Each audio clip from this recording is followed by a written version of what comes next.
कहानी 4 रक्षकों की। चंद्रभान नाम का एक राजा था। उनका जो राज्य था बड़ा ही समृद्ध था। राज्य के प्रजा प्रसन्न और संतुष्ट थी। उनका राज्य दिन दुगनी रात चौगुनी उन्नति कर रहा था। किसी तरह का कोई झगड़ा उस राज्य में नहीं होता था। सब मिलजुल कर हंसी खुशी से रहते थे। इस बड़े राज्य के बिल्कुल पड़ोस में एक छोटा राज्य था जहाँ कृष्णदेवराय नाम का राजा राज्य करता था। इस राज्य में आए दिन प्रजा के बीच क्लेश होते रहते थे। कोई भी इस राज्य में संतुष्ट नहीं था, यहाँ तक कि खुद राजा भी हमेशा चिंतित रहता था। कृष्णदेवराय अपने राज्य के हालत बदलना चाहता था। उसे अपने पड़ोसी राज्य के अच्छे हालात के बारे में पता था, इसलिए वो चंद्रभान से मिलकर उनकी खुशहाली का कारण जानना चाहता था। एक बार चंद्रभान से कृष्णदेवराय की मुलाकात तय हुई। चंद्रभान ने कृष्णदेवराय का स्वागत दिल खोलकर किया।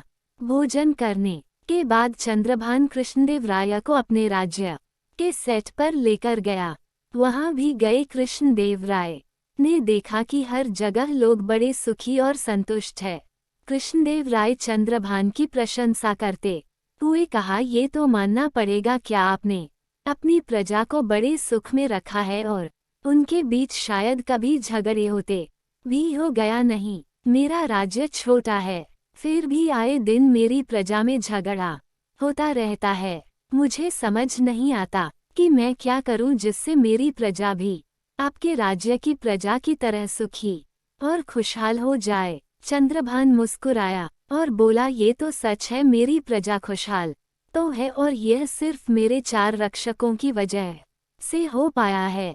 कृष्णदेवराय आश्चर्यचकित होकर बोला, आप क्या कह रहे हो? मेरे पास रक्षकों की पूरी फौज है और आप कह रहे हो कि आपके 4 रक्षकों की वजह से आपका राज्य इतना सुखी है, ये कैसे हो सकता है?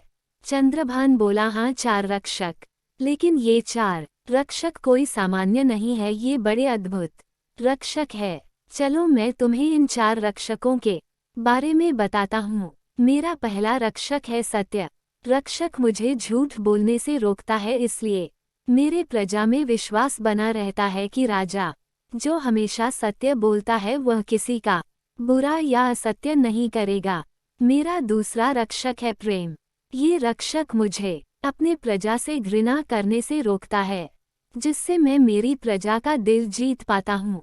कृष्णदेवराय उत्साहित होकर बोला, और तीसरा रक्षक कौन है? मेरा तीसरा रक्षक है त्याग। इसी रक्षक के बदौलत में मैं लालच का त्याग करके अपने प्रजा का हित हमेशा सोच सकता हूँ। हर राजा के पास ये रक्षक होना चाहिए जिससे वह स्वार्थी न होकर प्रजा की भलाई के बारे में पहले सोचे। जो राजा स्वार्थी होता है वो हमेशा अपने खजाने को भरने की फिराक में रहता है, उसे अपनी प्रजा की कोई पड़ी नहीं होती। आखिरी और चौथा रक्षक है न्याय।